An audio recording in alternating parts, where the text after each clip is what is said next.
नमस्कार प्रिय दोस्तों, कैसे हैं आप सब बढ़िया होंगे। बैंकिंग एवं मौद्रिक नीति हम पढ़ रहे हैं इकोनॉमिक्स के अंतर्गत। कल का चैप्टर तो अपने आईपैड के माध्यम से कर लिया था, लेकिन देखो वाइट बोर्ड का भी अपना आनंद है और ब्लैक अपना डिजिटल माध्यम का भी अपना आनंद है। लेकिन पुनः आज हम किस पर चर्चा करेंगे, इसकी वाइट बोर्ड पर चर्चा करेंगे। देखिए, बैंकों के आरबीआई के ऐसे हम कार्य देख रहे थे तो हमने दो कार्य देख लिए। पहला कार्य हमने देखा था उसका मुद्रा का निर्गमन और प्रबंधन। दूसरा हमने देखा था कि वह ऐसे सरकारी बैंकों के रूप में कैसे, सरकारी गवर्नमेंट के लिए बैंकर के रूप में कैसे कार्य करता है। तीसरा आज हम देखेंगे बैंकों के बैंक के रूप में, आरबीआई एज बैंक्स बैंक, है ना, ये और देख लेंगे। तीसरा ये बड़ा सिंपल सा है, इसमें कोई दिक्कत वाली बात नहीं है। बैंकों के बैंक के रूप में देखो, जैसे कि हम आम जनता अपना पैसा या अपना बैंकिंग ट्रांजैक्शन, जैसे सपोज करें व्यावसायिक बैंक है एसबीआई, इसके माध्यम से करते हैं। अच्छा, ये जो भी ट्रांजैक्शन हम करते हैं, लोन लेते हैं, देते हैं, अपना पैसा जमा कराते हैं, जो भी हम काम करते हैं, सेम वही काम में आरबीआई और अन्य व्यावसायिक बैंक भी करते हैं। तो इन व्यावसायिक बैंकों का बैंक कौन हो गया? आरबीआई हो गया। तो तीसरा कार्य क्या हो गया? बैंकों के बैंक के रूप में कार्य करता है। कई बार मैं शब्द इसका काम में लेता हूँ पढ़ाते हुए, आपको ध्यान होगा, बैंकों का बैंक। तो क्या हो गया तीसरा कार्य? एज ए बैंकों के बैंक के रूप में भी आरबीआई कार्य करता है। छोटा सा बड़ा सिंपल सा एक कार्य था, इसको भी ध्यान रखना। देखिए, तीसरा कार्य इसका हम देखते हैं, ये इंपॉर्टेंट कार्य तीसरा, जो भी हमने अभी पढ़ा है ना, वो सब तीसरे कार्य में समराइज हो जाएगा। तीसरा कार्य भैया वित्त बाजार का विनियमन एवं साख नियंत्रण। विनियमन मतलब रेगुलेशन करना, और साख नियंत्रण, साख से हमारा तात्पर्य क्या है? लोन, उधारी से संबंधित है। तो विनियमन एवं साख नियंत्रण, ये इसका चौथा काम है, माफ करना, अंग्रेजी में बोलेंगे regulating financial market and credit control. तो भैया एक बार इसको देख लेते हैं। आप सभी जानते हो भैया कि हमारी कोई भी अर्थव्यवस्था हो, उसमें तरलता को कंट्रोल करना ये एक बड़ा मोटा काम है।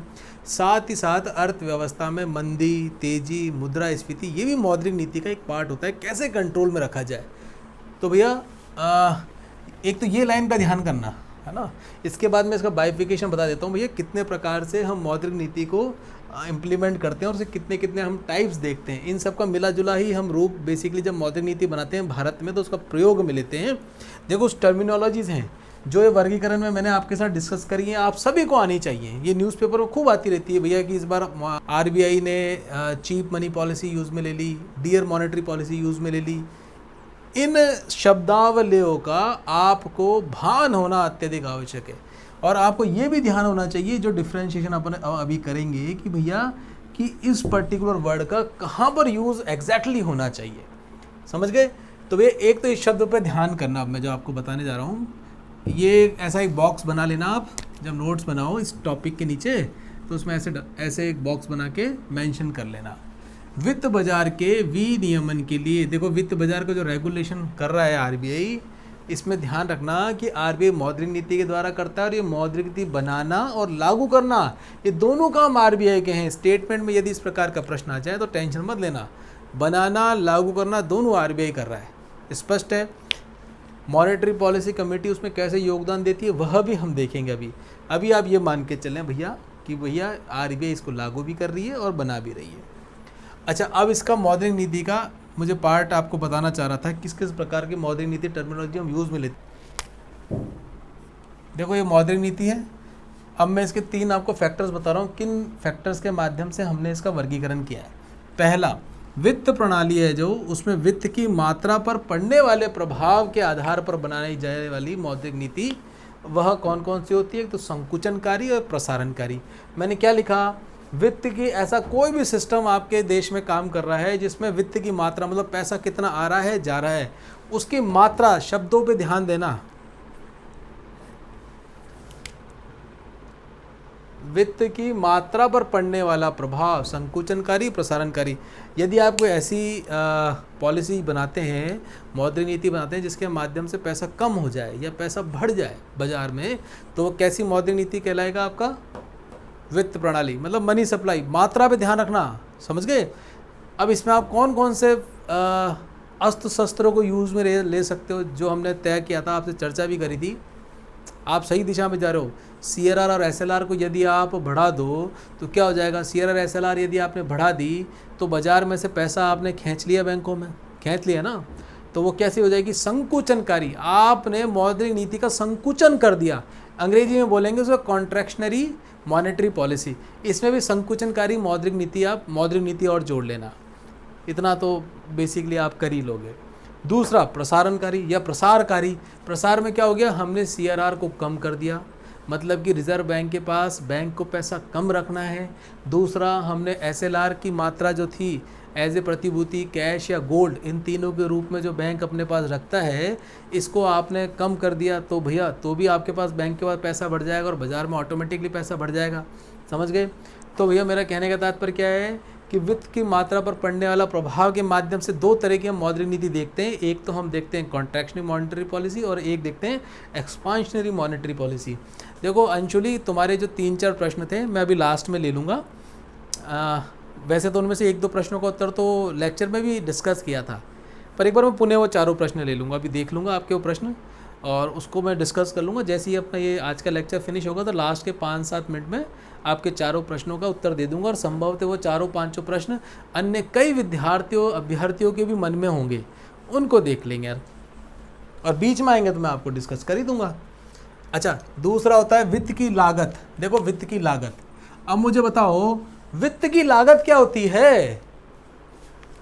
अरे भैया ब्याज होती है। वित्त महंगी या सस्ती कैसे देखोगे आप। अगर महंगा ब्याज मिल रहा है, महंगे ब्याज पर आपको वित्त मिल रहा है तो महंगी हो गई, उसकी लागत महंगी हो गई। अगर आपको कम ब्याज दर पर वित्त मिल रहा है तो सस्ता हो गया, ये बोलेंगे। तो ध्यान रखना वित्त की लागत क्या होती है। कॉस्ट ऑफ फाइनेंस किसको बोलते हैं, कॉस्ट ऑफ फाइनेंस मेरे प्यारे दोस्तों इंटरेस्ट को बोलते हैं, ब्याज को बोलते हैं, इसको भूलना मत। समझ गए ना। अरे वित्त की लागत ब्याज ही तो होगी। जैसे मैं हूँ भैया, मैं बेसिकली समोसा बेच रहा हूँ, तो मेरे समोसे की लागत क्या हो गई, जो मैंने उस पर खर्च किया है। इसी तरीके से भैया ये जो फाइनेंस है ना, इस फाइनेंस पे ये जो मेरी लागत आएगी ना, अर्थात ब्याज दर पर पड़ने वाला प्रभाव, ये मेरी लागत आएगी। देखो अगर मेरी लागत ज़्यादा है, सपोज करो मेरी अगर लागत ज़्यादा है तो मेरी ब्याज दर क्या होगी, ज़्यादा होगी। अगर मेरे वित्त को इकट्ठे करने की लागत कम है तो मेरी ब्याज दर कम होगी। अच्छा, अब लागत मैं बताओ व्यावसायिक बैंकों के लिए लागत कैसे काम करेगी। यदि रेपो रेट आपकी अधिक हो जाए तो आपकी लागत बढ़ गई या कम हो गई, तो आप कहेंगे साहब देखो बाहर से जो मैं लेके आ रहा हूँ ना, रॉ मटेरियल एक तरीके से, यार रॉ मटेरियल तो लेके आ रहे हो RBI से, उसी को तो आगे आप ग्राहकों को दोगे। तो भैया जो मैं RBI बैंकों के हमारे पापा जी से मैं पैसा लेके आ रहा हूँ वही मुझे महंगा मिल रहा है, तो अधिक लागत होगी। तो हम लागत किससे डिफाइन करेंगे, इंटरेस्ट से डिफाइन करेंगे। समझ गए। और इंटरेस्ट भी बेसिकली उसकी ऑपरेशनल कॉस्ट जो आएगी आपकी वित्त की, इंटरेस्ट उस पर भी डिपेंड करेगा। वित्त की लागत अर्थात ब्याज दर पर पड़ने वाला प्रभाव, इसके आधार पर भी हम हमारी दो मौद्रिक नीति बनाते हैं। उसको क्या कहते हैं, सस्ती मौद्रिक नीति, इसको बोलते हैं चीप मॉनेटरी पॉलिसी, और ये होगी महंगी मौद्रिक नीति। सस्ती और महंगी से मेरा तात्पर्य समझ गए ना।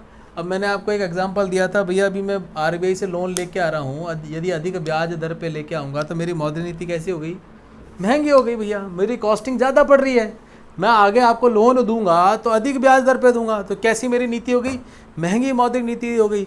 अच्छा, कम ब्याज दर पर यदि मैं पैसा कहीं से लेके आ रहा हूँ तो क्या हो गई, सस्ती मौद्रिक नीति हो गई। समझ गए। अब देखो इसमें बात समझो आप, अब आप खुद ही अब एनालिसिस करने लग जाने चाहिए कि भैया अब इस पॉलिसी में कौन कौन से अस्त्र शस्त्र यूज़ करेगा RBI। मैंने क्या बोला, जब भी बात आए चीप मनी पॉलिसी और डियर मनी पॉलिसी के, तो बेसिकली किस पे डिपेंडेंट रहेगा, वो इंटरेस्ट पे डिपेंडेंट रहेगा। मतलब वित्त की जो लागत है वह महंगी और सस्ती पर डिपेंडेंट करेगा। सस्ती मौद्रिक नीति में आप कैसे बताओगे। देखो यदि बैंकों ने लोन कम कर दिया, क्या बैंकों ने यदि लोन कम कर दिया तो भैया क्या लोन की इंटरेस्ट रेट कम कर दी, तो हम कैसी मौद्रिक नीति बोलेंगे, सस्ती मौद्रिक नीति बोलेंगे। और यदि हमने उस पर इंटरेस्ट रेट बढ़ा दिया तो कैसी मौद्रिक नीति बोलेंगे, महंगी मौद्रिक नीति बोलेंगे। इसी तरीके से जो रिवर्स रेपो और रेपो रेट को हम यूज़ में लेते हैं एज ए मौद्रिक नीति को कंट्रोल, अर्थव्यवस्था की मौद्रिक नीति को कंट्रोल करने के लिए, तो उसमें भैया ये चीप मनी पॉलिसी और डियर मनी पॉलिसी काम करेगी। यदि हमने अधिक ब्याज दर पर RBI से लोन लिया, मतलब रेपो लोन लिया अधिक दर पर, मैं ध्यान देखो शब्दों का ध्यान रखना, मैं रेपो लोन बोल रहा हूँ, रेपो रेट नहीं बोल रहा। रेपो लोन, या यूँ कह लो रेपो लोन बढ़ गया आपका, आपने खूब रेपो लोन बाजार में दे दिया, समझ गए, और किस दर पे दिया, कम इंटरेस्ट रेट पर दिया। तो ये आपकी कैसी मौद्रिक नीति हो गई, सस्ती मौद्रिक नीति होगी। इसका उलट बेसिकली महंगी मौद्रिक नीति हो गई।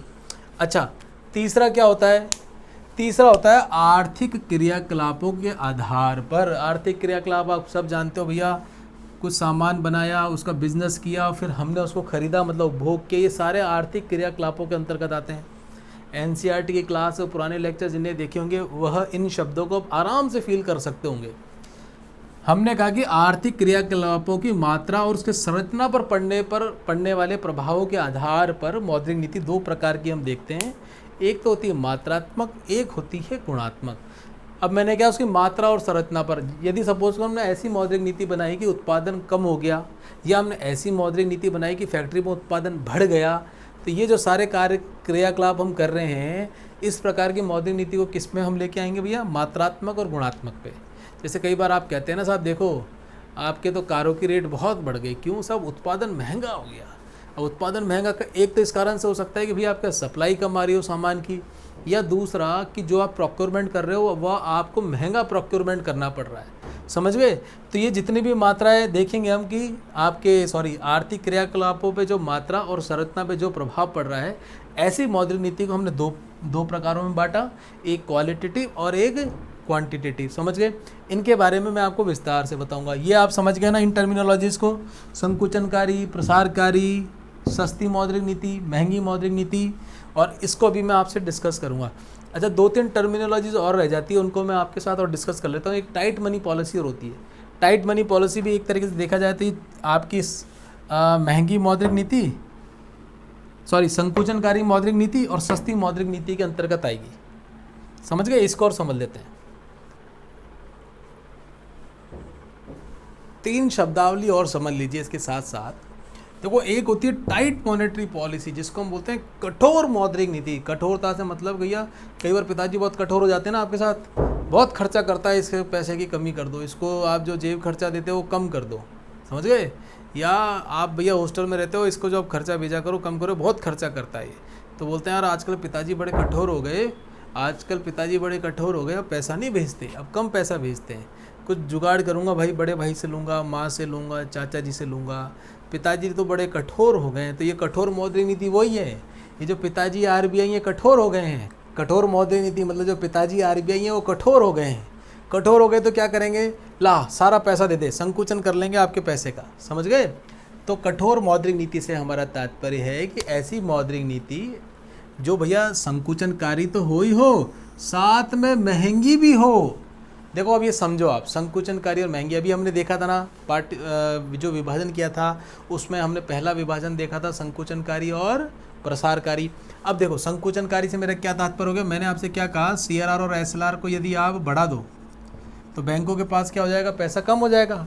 अच्छा, महंगी से मेरा क्या तात्पर्य हो गया, जो रेपो रेट है इसको मैं बढ़ा दूंगा तो क्या हो जाएगा, या बैंक रेट है, रेपो रेट है, या रिवर्स रेपो रेट को कम कर दूं तो ये सारी क्या हो जाएंगी, आपकी महंगी हो जाएंगी, समझ गए ना। मौद्रिक नीति उसको क्या बोलेंगे, महंगी मौद्रिक नीति बोलेंगे। ये तो अस्त्र हैं, ये तो हमारे तीर जो हैं जिसको यूज़ में लेगा आरबीआई, समझ गए। अच्छा, संकुचनकारी और महंगी यदि दोनों साथ साथ, इन दोनों उपायों को साथ साथ लेते हुए आप कोई मौद्रिक नीति बनाते हैं तो मेरे प्यारे दोस्तों ऐसी मौद्रिक नीति को क्या बोलते हैं, कठोर मौद्रिक नीति कहते हैं। अच्छा, 2 शब्द और देख लो, ये लूज मॉनेटरी पॉलिसी है, ये मैंने आपको शॉर्ट फॉर्म में लिखा है, कोई दिक्कत तो नहीं है ना, दिक्कत हो तो कमेंट में बता देना, अगली बार से पूरा लिख देंगे। पर ये देखो, तुम नोट्स और सिनॉप्सिस बनाओगे ना, तुम्हें ऐसे शॉर्ट फॉर्म खूब काम में लेने पड़ेंगे। जब एक बार हम समझ गए कि मॉनेटरी पॉलिसी डिस्कस कर रहे हैं तो it denotes M monetary policy और पी पॉलिसी एम मॉनेटरी। अच्छा, मैंने क्या लिखा, लूज मॉनेटरी पॉलिसी। अब ये कठोर है और ये लूज है। अरे भैया लूज क्या हो गई, लूज मॉनेटरी पॉलिसी हमारा क्या तात्पर्य हो गया कि भैया माँ का मन बड़ा उदार रहता है, पैसे से मांगने जाती हूँ 100 की जगह 125 पकड़ा देती हैं, तो ये कैसी हो गई, प्रसारकारी मौद्रिक नीति। अच्छा, प्रसारकारी के साथ साथ जो वहाँ पर महंगी है ये सस्ती हो जाएगी। यदि ऐसी मौद्रिक नीति जो प्रसारकारी हो और साथ साथ सस्ती भी हो, उसको क्या बोलेंगे, लूज मॉनेटरी पॉलिसी बोलेंगे। अच्छा, एक टर्म और मैंने आपके साथ जोड़ दी, एक्स्ट्रा लूज मॉनेटरी पॉलिसी। ये क्या होती है, अरे मेरे भैया ये जो प्रसारकारी में ये जो इनकी रेट है, दर है प्रतिशत की, जैसे सपोज करो CRR और SLR की प्रतिशत हो गई, या रेपो रेट, बैंक रेट, इनकी प्रतिशत हो गई, इसमें एकदम से बड़ी मात्रा में यदि मैं कमी कर दूं, अधिक मात्रा में कमी कर दूं, समझ गए, तो ऐसी मौद्रिक नीति को क्या बोलेंगे? एक्स्ट्रा लूज मॉनेटरी पॉलिसी बोलेंगे। क्या बोलेंगे? एक्स्ट्रा लूज मॉनेटरी पॉलिसी बोलेंगे। इसको मेरे प्यारे दोस्तों मौद्रिक प्रोत्साहन भी बोलते हैं। कहीं पर मौद्रिक प्रोत्साहन आ जाए तो चक्कर में मत पड़ जाना। मॉनेटरी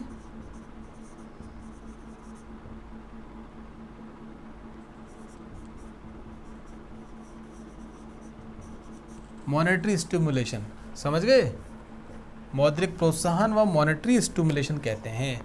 अच्छा, ये 3 नए शब्दावली और देख लिए। अब वो जो तीसरा हमने पार्ट देखा था कि भैया उत्पादन में, हमने देखा ना, उत्पादन में, उपभोग में, व्यापार में, मात्रात्मक और संगठन में जो चेंजेस आ रहे हैं, ऐसी मौद्रिक नीति को हमने 2 पार्टों में बांटा था। एक हमने क्वालिटेटिव और एक क्वांटिटेटिव। क्वांटिटी मतलब कि मात्रात्मक और क्वालिटेटिव मतलब गुणात्मक।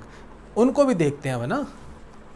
चलिए दोस्तों, अब ये जो मैंने आपके साथ वर्गीकरण किया है ना, इस वर्गीकरण को बना लेना। ऐसे एक पहले हमने वर्गीकरण था वो बना लिया था, उसको देख लेना। देखो, दोनों वर्गीकरण यदि आपने अपने दिमाग में छाप लिए ना, तो आप इजीली पूरे चैप्टर को समाहित कर लोगे, इसी में समराइज़ करते हो। कैसे? जैसे पहले आपने देखा कि भैया मॉनेटरी पॉलिसी में बनती हैं आपके 3 प्रकार से हम मौद्रिक नीति बना सकते हैं कि एक तो होती है भैया ब्याज की लागत पर, एक होती है आर्थिक क्रियाकलापों पर, और पहली हमने देखी थी मात्रा के आधार पर, अर्थव्यवस्था में वित्त की मात्रा के आधार पर। तो उसमें हमने बांटा था भैया, एक तो होती है सस्ती, एक महंगी, एक चीप, ये डियर जो थी, एक प्रसारणकारी, एक संकुचनकारी, एक हमने देखा था परिमाणात्मक और गुणात्मक। समझ गए? तभी हम मात्रात्मक और गुणात्मक पे बात करेंगे। ये हमने मौद्रिक नीति को देखा था।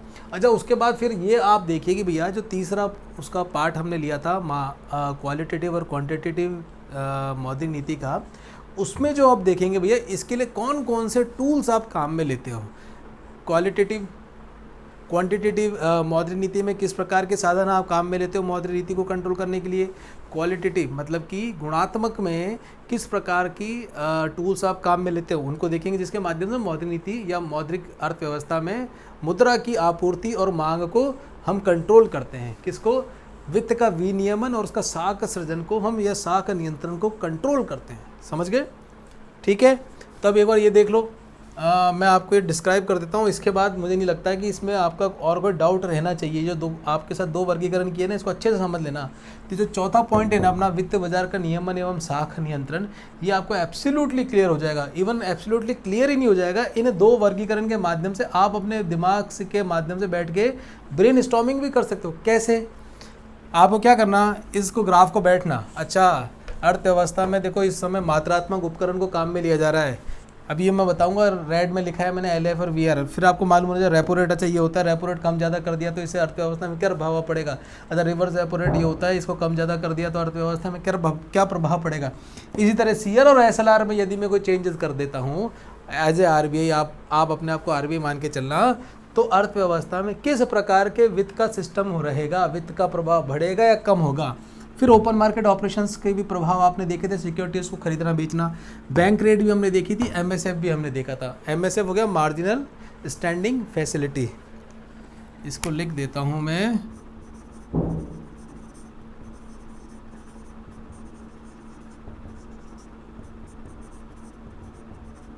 अच्छा, बैंक रेट आप जानती हैं, RBI टू जो व्यावसायिक बैंकों को दिया जाता है, और ये सामान्यतः लॉन्ग टर्म होता है। अच्छा, लॉन्ग टर्म अंशुली, हाँ एक प्रश्न तुम्हारा था लॉन्ग टर्म वाला। देखो, लॉन्ग टर्म से आशय कि 1 वर्ष के बाद में कोई भी आप लोन देते हैं, मतलब 364 दिन से ऊपर आप कोई भी लोन देते हैं, तो वो भैया कौन से लोन में काउंट हो जाएगा, वो भैया आपके लॉन्ग टर्म लोन में काउंट हो जाएगा, बैंकिंग वित्तीय प्रणाली के अंतर्गत। समझ गए? आपने कोई 2 साल के लिए लोन लिया, 3 साल के लिए लोन लिया, तो कैसा लोन कहलाएगा, वो आपका दीर्घकालिक लोन कहलाएगा, लॉन्ग टर्म लोन कहलाएगा। ये इनका बाइफिकेशन करने का तरीका होती है कि भाई 365 दिन या उससे कम जितना भी आपने लोन लिया है वह आपका शॉर्ट टर्म लोन कहलाएगा, और 1 वर्ष से ऊपर आपने कोई भी लोन लिया है तो लॉन्ग टर्म लोन कहलाएगा। क्योंकि क्या होता है अंशुली, बेसिकली जो हमारा फाइनेंशियल मार्केट है इसमें एक एक दिन का ट्रांजैक्शन बहुत महत्व रखता है ना। तो एक वर्ष के लिए तो बहुत बड़ी मियाद हो जाती है। आप देखो जो रेपो रिवर्स रेपो लोन हम लेते हैं, हज़ारों करोड़ रुपए बैंक आपस में लेते हैं, 1 दिन के लिए, 3 दिन के लिए, 7 दिन के लिए, 14 दिन के लिए मैक्सिमम। इसी में अर्थव्यवस्था ऊपर नीचे हो जाती है, समझ गए। अच्छा अब इसमें देख लो, मैंने लिखा है LAF और VRR, इसको अंग्रेजी में ही समझने का प्रयास करना। देखो मात्रात्मक उपकरण है ना, इसको जनरल टूल भी बोलते हैं, या जनरल मॉनेटरी पॉलिसी जो होती है वो यही होती है, सामान्य मौद्रिक नीति। कई बार सामान्य मौद्रिक नीति आ जाए तो आप समझ जाना है किसकी बात कर रहा है ये मात्रात्मक उपकरण की बात कर रखा है। देखो मैंने आपको यहाँ LAF और VRR लिखा है। LAF क्या होता है? लिक्विडिटी एडजस्टेड फैसिलिटी है ना, मतलब कि तरलता समायोजन सुविधा। इसको लिख दूं क्या आपको हिंदी में? यहाँ लिख देता हूँ मैं, तरलता समायोजन सुविधा, लिक्विडिटी एडजस्टमेंट फैसिलिटी। अच्छा, अर्थव्यवस्था में तरलता को यदि आपको समायोजित करना है तो उसके लिए कौन कौन से आप अस्त्र शस्त्र काम में लोगे? ये 2 टूल काम में लेते हैं हम, रेपो रेट और रिवर्स रेपो रेट। क्या बोल रहा हूँ मैं? रेट, लोन नहीं बोल रहा अभी मैं क्या बोल रहा हूँ? रेपो रेट और रिवर्स रेपो रेट। जिस लोन पर, रेपो लोन पर जिस दर से हम लोन देते हैं उस दर को ही क्या बोलते हैं? रेपो रेट बोलते हैं, समझ गए। एक लोन की जो रेट ऑफ इंटरेस्ट ना वही कहलाती है। अब इसके लिए हमने अच्छे से बात कर ली थी आपसे। दूसरा भैया VRR क्या होता है? इसका मैं लिख देता हूँ आपको, ऊपर ही लिख देता हूँ इसको ना। ये V से वेरिएबल होता है ना, परिवर्तनीय कोष अनुपात, variable reserve ratio. Variable reserve ratio मतलब देखो शब्दों को पकड़ लो, कोष में चेंज होने की बात कर रहा है ये। और कोष आप सब जानते हो, बैंक का कोष CRR और SLR होता है ना, समझ गए। आपने कोई ऐसी मौद्रिक नीति अपनाई जिसमें कोष को आपने संकुचित कर दिया या प्रसारित कर दिया, बढ़ा दिया, तो ऐसी नीति आपकी कौन सी कहलाएगी? परिवर्तनीय कोष अनुपात कहलाएगी, समझ गए। CRR और SLR में आप चेंजेस कर दीजिए तो कोष में कमी और वृद्धि हो जाएगी। स्पष्ट है? ठीक है। ओपन मार्केट ऑपरेशन आपने देख लिया, बैंक रेट हमने देख लिया, मार्जिनिंग स्टैंडिंग फैसिलिटी हमने देख ही लिया। ये MSF बेसिकली एक तरीके से दंड के रूप में मान लो आपको एक फैसिलिटी जब मिलती है जब आप अपना एक तरीके से जो तरलता का आप सुप्रबंधन या तरलता एफिशिएंटली अपने पास यूज़ में नहीं लेते हैं कोई व्यावसायिक बैंक, तब उनके साथ ये दिक्कत आती है। और आपको ध्यान होगा ये जो MSF है हमेशा आपको 1% अधिक रेपो रेट पर मिलती है ना। अगर आप रेपो लोन लेने जाओगे ना तो आपको क्या बोल देगा RBI कि देखो भैया, तो अगर आपके पास सिक्योरिटी नहीं है, सपोज करो सिक्योरिटी नहीं है, इसका मतलब आपने अपना फाइनेंशियल वित्तीय प्रणाली को ढंग से एफिशिएंटली इस्टेब्लिश नहीं कर रखा आपने अपने बैंक में, तो उन बैंकों के लिए क्या बोलते हैं, चलो हम आपको इस गंभीर स्थिति में मदद तो कर देंगे, क्योंकि भैया बैंकों की RBI की तो जिम्मेदारी है, सभी बैंकों के पापा जी हैं। तो क्या बोलते हैं वो कि हम आपको 1% लोन देंगे। क्या? 1% ही लोन देंगे आपकी NDTL का, जितना आपका net demand and term liability है। नेट ध्यान रखना, हमने इसको भी खूब अच्छे से डिस्कस किया था। NDTL के 1% हम आपको क्या देंगे? लोन दे सकते हैं, इससे ज़्यादा नहीं देंगे। यदि NDTL आपका 1000 करोड़ है तो 1000 करोड़ का 1% आप हमसे लोन ले जाओ। दूसरी बात, इसमें जो आपको ब्याज दर लगाते हैं वो रेपो जो रेट होती है उससे 1% अधिक लगा के दिया जाता है। स्पष्ट है? ये भी आपसे ऑलरेडी डिस्कस कर लिया है। अच्छा, अगला एक तरीका होता है मौद्रिक नीति को कंट्रोल करने का, वित्त प्रणाली को कंट्रोल करने का। उसमें हम मौद्रिक नीति बनाते हैं गुणात्मक उपकरण के माध्यम से। किसके? क्वांटिटेटिव टूल्स के माध्यम से। देखो मेरे बार बार जो मेरे मुख से मौद्रिक नीति कंट्रोल करने को निकल रहा है ना, उसको भैया आप ठीक कर लेना। मेरा मन का बहाव जो ये है, मौद्रिक नीति से मेरा तात्पर्य वित्तीय प्रणाली को कंट्रोल करने के लिए जो हमने नीति बनाई है उसको मौद्रिक नीति कह रहे हैं, ठीक है ना। वो क्या होता है, कई बार जबान अटक जाती है ना। जैसे कि आपके घर पे कोई आपके चाचा का बच्चा आ गया, हाँ, आपके मामा के घर में बच्चा आ गया, और आपके घर में भी कोई छोटा बच्चा है जिसका नाम सपोज करो मीतू है। तो आपके मुख से जो आपके चाचा या मामा का बच्चा है ना, इनिशियली जैसे ही पहले दिन आता है तो कई बार उस छोटे बच्चे को उसी नाम से बोलने लग जाते हो, जबकि उसका नाम चाहे कुछ और पप्पू नाम हो, लेकिन आप क्या बोलोगे, मीतू सुन, फिर बोलोगे अरे अरे पप्पू। तो वही वाली बात है, मौद्रिक नीति हम 3-4 दिन से पढ़ रहे हैं ना, तो मेरी ज़बान पे बार और मौद्रिक नीति आ रहा था, जबकि वो वित्तीय प्रणाली के लिए जो भी हम भैया नीति अपनाएंगे वो मौद्रिक नीति होती है। और उन्हीं के भैया हम टूल्स देख रहे हैं कि उस नीति में हमने कौन कौन से उपकरण काम में लिए हैं, समझ गए। अच्छा, ये होते हैं गुणात्मक उपकरण। कौन से उपकरण? गुणात्मक, क्वालिटेटिव टूल्स कहलाते हैं ये। अच्छा, इसमें क्वालिटेटिव से क्या मतलब है कि देखो कईयों की ज़िंदगी होती है ना यार, वो बड़ा क्वालिटेटिव जीता है, वो उसके क्वांटिटी नहीं है घर में, लेकिन क्वालिटेटिव लाइफ है उसकी, खुश है बहुत, है ना, नैतिक रूप से बहुत संबल है, उसके पास बड़ी गाड़ी नहीं है, घर में बड़ी बड़ी टीवियाँ नहीं है, बहुत पैसा नहीं है, लेकिन आप उसे घर जाओ, उसे बातचीत करो तो वहाँ प्रशंसा देखने को मिलती है, नैतिक रूप से उसका बल देखने को मिलता है, बहुत ईमानदार और ज़बरदस्त आदमी है, मतलब क्वालिटेटिव बहुत है वो, क्वांटिटी नहीं है लेकिन क्वालिटेटिव है। इसी प्रकार से भैया आरबीआई भी कुछ क्वालिटेटिव टूल्स काम में लेता है, जिसको हम गुणात्मक उपकरण कहते हैं, कि आपके गुणों में वृद्धि हो, आप बैंक का जो काम कर रहे हो उसमें आपकी गुणों में कैसे वृद्धि हो, उसके लिए कुछ उपकरण काम में लिए जाते हैं। एक बार उन उपकरण के नाम सुन लो। ये है अपना मार्जिन रिक्वायरमेंट। देखो कई बार हम देखते हैं ना कि कुछ लोन होते हैं जिसमें जैसे शिक्षा का लोन है ना, तो उसमें हम कहते हैं कि आपको 100% लोन दे देंगे। क्यों दे देंगे? देखो आप शैक्षिक अच्छे काम के लिए जा रहे हैं, तो उसमें बैंक भी क्या करता है, मार्जिन कम लेता है। मतलब 100 रुपये का लोन है ना, तो आप होम लोन लेने जाएंगे तो यदि आपकी संपत्ति 80 रुपये की है तो क्या कहेगा कि साहब हम आपको 80 रुपये की आपकी संपत्ति है तो हम आपको 40 रुपये 60 रुपये लोन दे सकते हैं। 20 रुपये वो एज ए मार्जिन के रूप में रख लेते हैं, या जब लोन देते हैं 60 रुपये उसमें से भी कुछ थोड़ा सा मार्जिन आपसे ले लेते हैं, समझ गए। लेकिन शिक्षा में क्या करते हैं, मार्जिन रिक्वायरमेंट बहुत कम कर देते हैं। जैसे आपकी 100 रुपये फ़ीस है तो क्या करेंगे, आपको 95% आपको दे देंगे कि साहब 95%, 99% हम आपको लोन दे देते हैं। ये सारे नैतिक गुणात्मक उपकरणों के अंतर्गत आता है।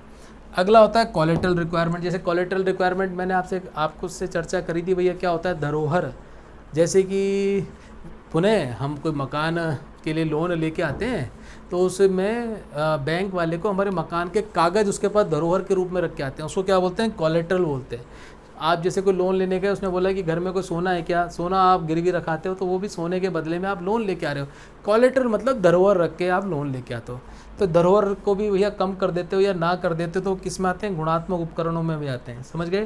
देखो केवल आरबीआई का काम इतना ही नहीं है कि भैया कि कमाई करे, बाज़ार में खूब चकाचौंध करके सबको राज़ी कर दे, सब कमाई करो मस्त रहो। अरे भैया उसके अलावा तुम्हारे को नैतिक दायित्व भी बनते हैं, है ना, क्योंकि हमारे यहाँ डेमोक्रेसी है। सामाजिक न्याय और आर्थिक न्याय हमारा प्रमुख एक पॉलिटी में आप सुनेगी, हमारे संविधान का मूल नींव के अंतर्गत ही इसी को रखा गया था कि भैया सबके साथ आर्थिक और सामाजिक न्याय हो। जितने भी आर्टिकल बने हैं उन्हीं को ध्यान में रख के बने हैं, तो आरबीआई भी उन्हीं को ध्यान में रख के ये काम तो करना ही पड़ेगा। गुणात्मक उपकरण तो यूज़ में लेने ही पड़ेंगे। प्राथमिक क्षेत्र ऋणदान, जैसे हमें ध्यान है भैया 40% कर दिया, हर बैंक को 40% तो प्राथमिक क्षेत्रों में ऋण देना ही देना है। प्राथमिक क्षेत्र भी आप अब अच्छे से जानते हो, कृषि में, एमएसएमई में, शिक्षा में, ये सारे लोन आप जो दे रहे हो किसके अंतर्गत दे रहे हो, प्राथमिक क्षेत्र ऋणदान में दे रहे हो। DRI विभेदक ब्याज योजना, देखो विभेदक ब्याज योजना में क्या होता है, इसमें ब्याज में डिफरेंस होता है। जैसे सपोज करो कोई BPL वाला लोन लेने गया तो उसको कम ब्याज दर पे दे देंगे, मैं सामान्य अगर टैक्स पेयर लोन लेने गया तो मुझे अलग दर पे मिल जाएगा। मतलब ये विभेदक योजना थी, अभी इतनी चलन में नहीं है। नैतिक दबाव, ये सबसे एक इम्पॉर्टेंट आ जाता है, नैतिक दबाव।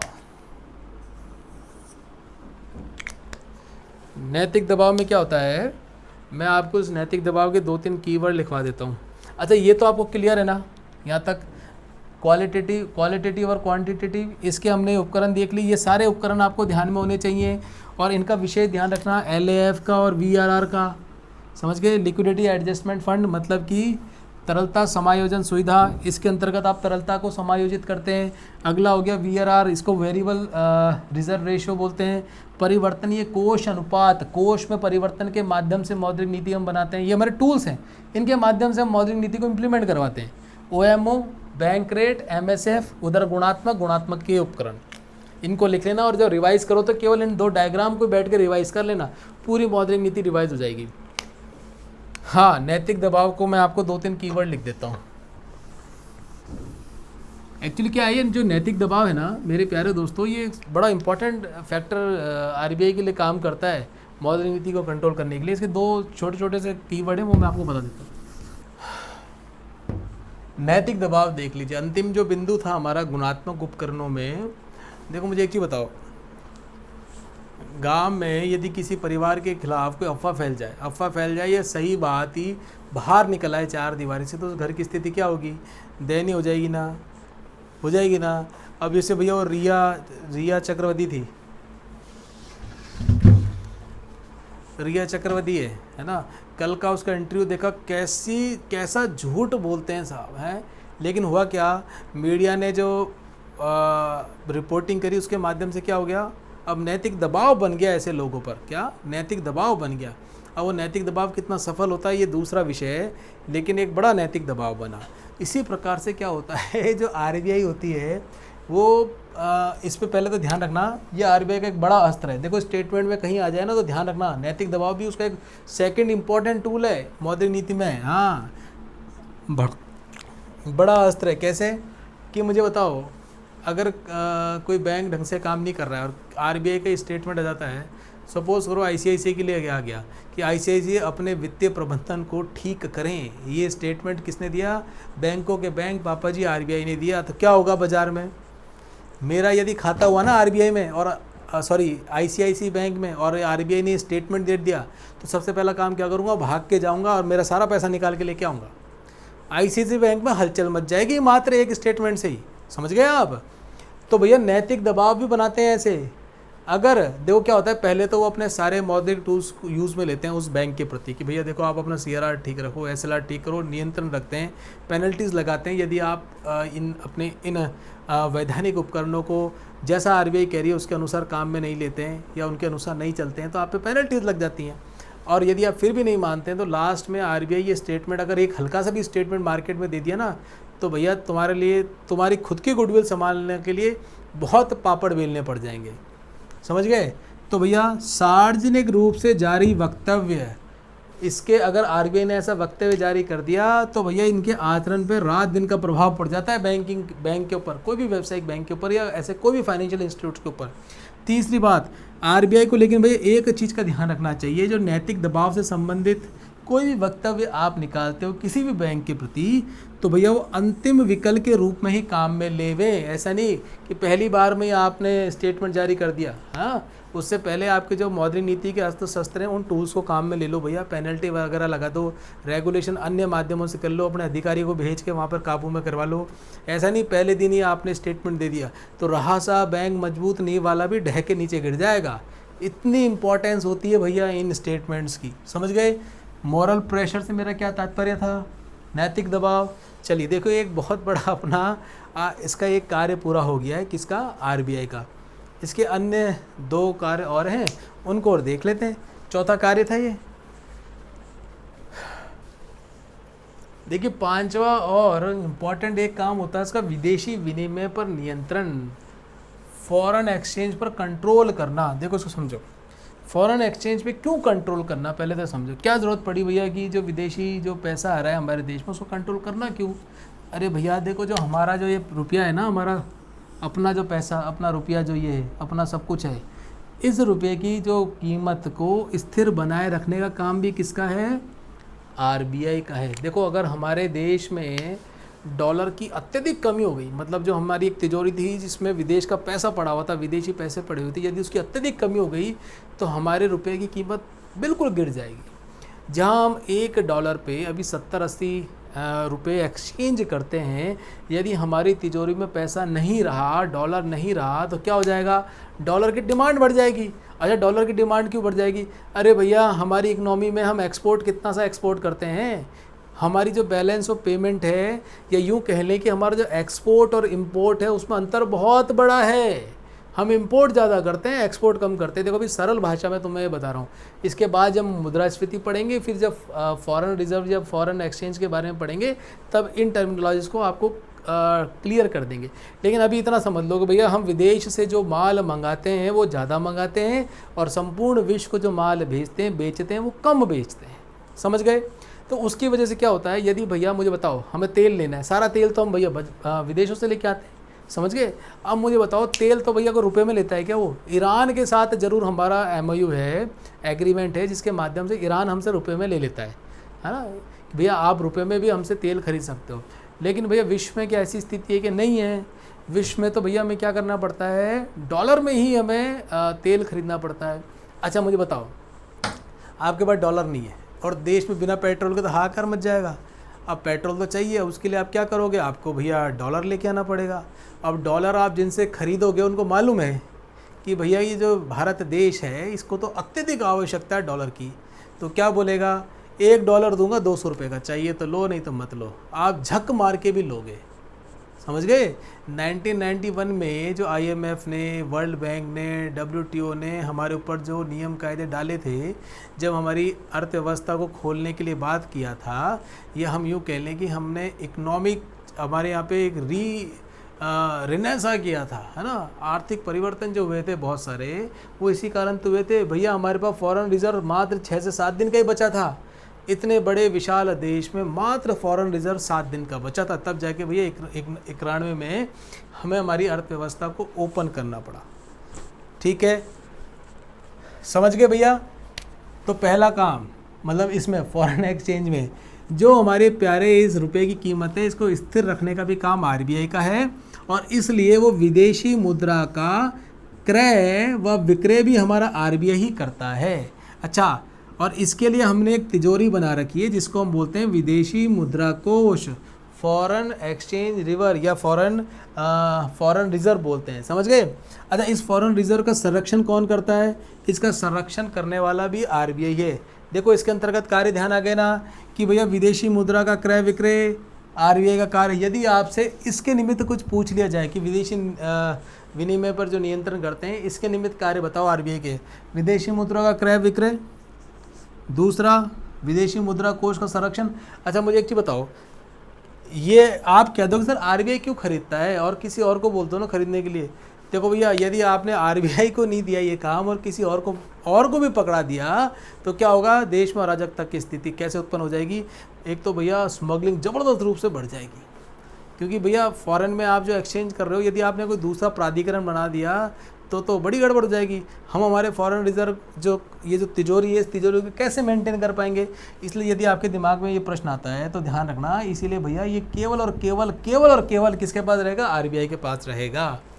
अच्छा, और एक चीज़ देख लीजिए, RBI की जो धारा 40 है वही क्या कहती थी कि आपको फॉरेन रिजर्व बनाना पड़ेगा, और इस फॉरेन रिजर्व का परिरक्षक मतलब हो गया कस्टोडियन, सार संभाल सब कौन करेगा, RBI करेगा। अच्छा, दूसरी चीज़ और, एक तो ये हो गई, एक ये और हो गई, मतलब 2 और तीसरा कार्य आप ये भी कर सकते हो कि जो IMF है, विदेशों में जो भारत के खाते हैं, भारत देश के IMF में, WTO में, वर्ल्ड बैंक में, सॉरी, तो इन संस्थाओं में इन खातों की निगरानी कौन करता है, RBI करता है। देखो ध्यान, शब्दों पे ध्यान रखो, निगरानी, यहाँ पर तो निगरानी करेंगे ना, क्योंकि भैया हमारा खाता हमारे देश के RBI बैंक में नहीं है, ये तो विदेश में हमने IMF के इंस्टीट्यूट में हमारा अकाउंट ओपन कर रखा है, तो वहाँ पर केवल हम निगरानी कर सकते हैं। लेकिन यहाँ पर हम क्या है, संरक्षक हैं, यहाँ पर इस कोष के संरक्षण RBI हैं, तो वहाँ भैया ये संरक्षक मत लिखाना, IMF में भारत के खातों का संरक्षक है। ये हमारे एक बालक ने लिख के भेज दिया था जब आंसर राइटिंग की प्रैक्टिस कर रहे थे, तो इस शब्द में बड़ा ऑब्जेक्शनेबल है भैया, निगरानी लिखना, कस्टोडियन नहीं, निगरानी लिख के आना। 5वां भी हमारा पढ़ लिया आपने। अच्छा, इसमें एक चीज़ का और ध्यान कर लेना, ये फेरा और फेमा है।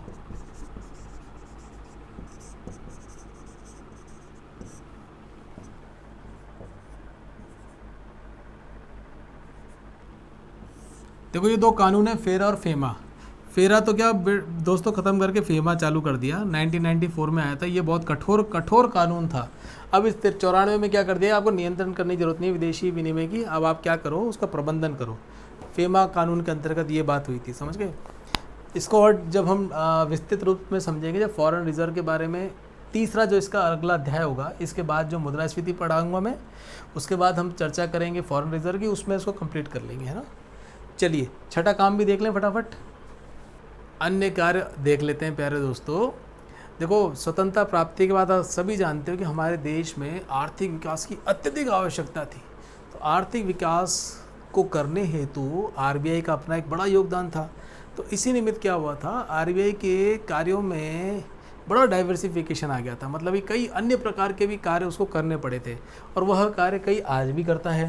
तो अन्य प्रकारों में आप देखिए, कृषि साखी व्यवस्था, इनको केवल आप देख लीजिए, इससे आपको विषय ध्यान में आ जाएगा। दूसरा, आर्थिक आंकड़े और प्रकाशित करना, इनकी एक एनुअली बेटा रिपोर्ट आती है आरबीआई की, उस रिपोर्ट में सारे आंकड़े प्रकाशित करता है जो साल भर में उन्होंने कामकाज किया। एक तरीके से बेसिकली अकाउंटेबिलिटी तो जनता के प्रति है ना, तो उसमें जो भी कामकाज किया होता है, जो भी आंकड़े आते हैं, लोन दिया लिया, क्या क्या हमने मॉनेटरी पॉलिसी में कितनी कितनी रेट्स रखी हर क्वार्टरली, वो सारी चीज़ें डिस्कस की जाती है।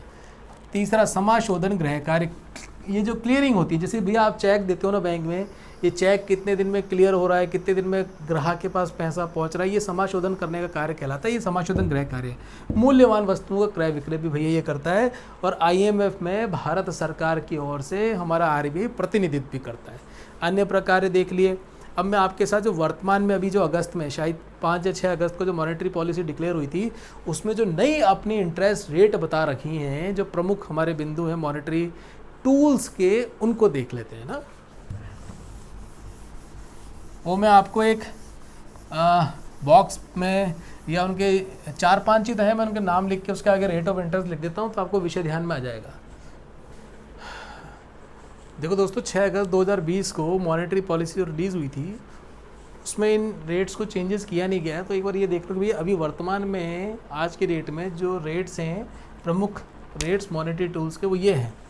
बैंक रेट अपना 4.65 है, CRR 3%, SLR 21.5%, रेपो अपना 4% और रिवर्स रेपो 3.35%। इसमें अंडर LF लिखा है, मतलब कि लिक्विडिटी एडजस्टमेंट फंड, जो भी हमने देखा ना तरलता समायोजन के लिए हम क्या काम में लेते हैं, रेपो को काम में लेते हैं ना, बस वो वही है।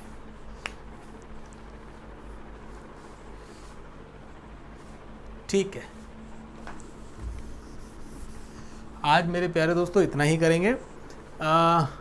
अच्छा, वो अंशुली के 3-4 प्रश्न थे, मैं एक बार उसको सुन लेता हूँ पुनः कि वो क्या पूछना चाह रही थी। उन्होंने 4-5 प्रश्न एक साथ पूछे हैं। एक प्रश्न का तो मैंने आपको उत्तर दे दिया, शॉर्ट टर्म और लॉन्ग टर्म लोन का। अगले 4 प्रश्नों का भी उत्तर मैं आपको अभी दे देता हूँ। आयुषी आगरा से है, जिसके 2 डाउट थे, जिनको मैं अभी आपके साथ साझा कर लेता हूँ। संभवतः आप में से कहीं और के भी डाउट हो सकते हैं। देखो, पहला डाउट तो आपका था आयुषी कि सर ये बैंक रेट जो दे रहे हैं,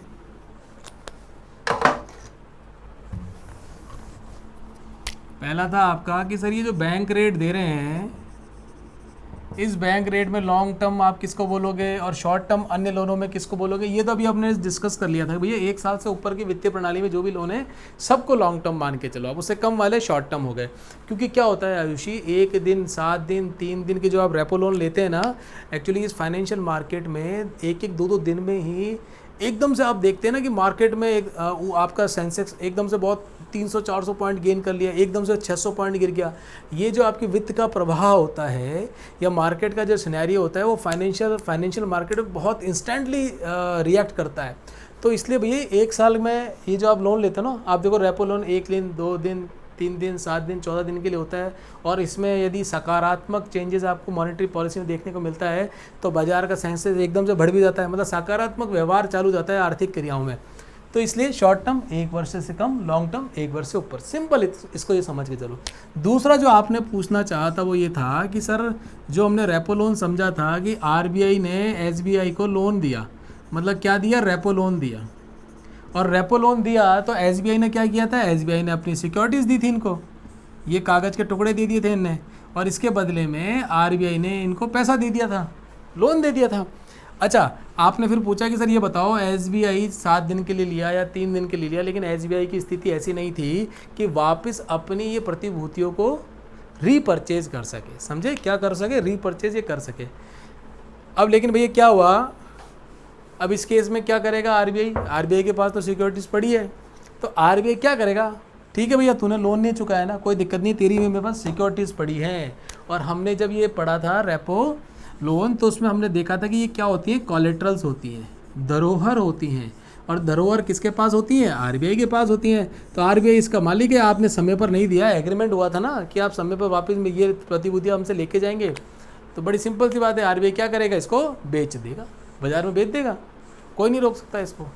कोई भी आके फाइनेंशियल इंस्टीट्यूट आके ले जाओ, कोई भी बैंक आके ले जाओ, मार्केट में इसको सेल करने के लिए डाल देगा, ये होगा और कोई दिक्कत नहीं। दूसरा, आपने जो बीओबी और आरबीआई से संबंधित प्रश्न पूछा था, वो जो मुझे समझ में आया कि वो भी आप यही पूछना चाह रहे थे। यदि उसमें भी आपका कोई अन्य कोई डाउट हो तो मुझे मैसेज कर देना, हम उसको डिस्कस कर लेंगे। चलिए इसको यहीं समाप्त करते हैं। और भैया खूब प्रेम दे रहे हो, उसका बहुत बहुत अभिनंदन है तुम सबका।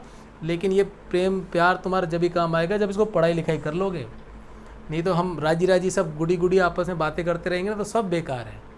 जितना पढ़ाया है ना उसको एक बार रिवाइज कर लेना। देखो आपके सैटरडे संडे है ना, इन सैटरडे संडे को पूरी बैंकिंग और मॉनेटरी पॉलिसी बैठ के रिवाइज कर लेना।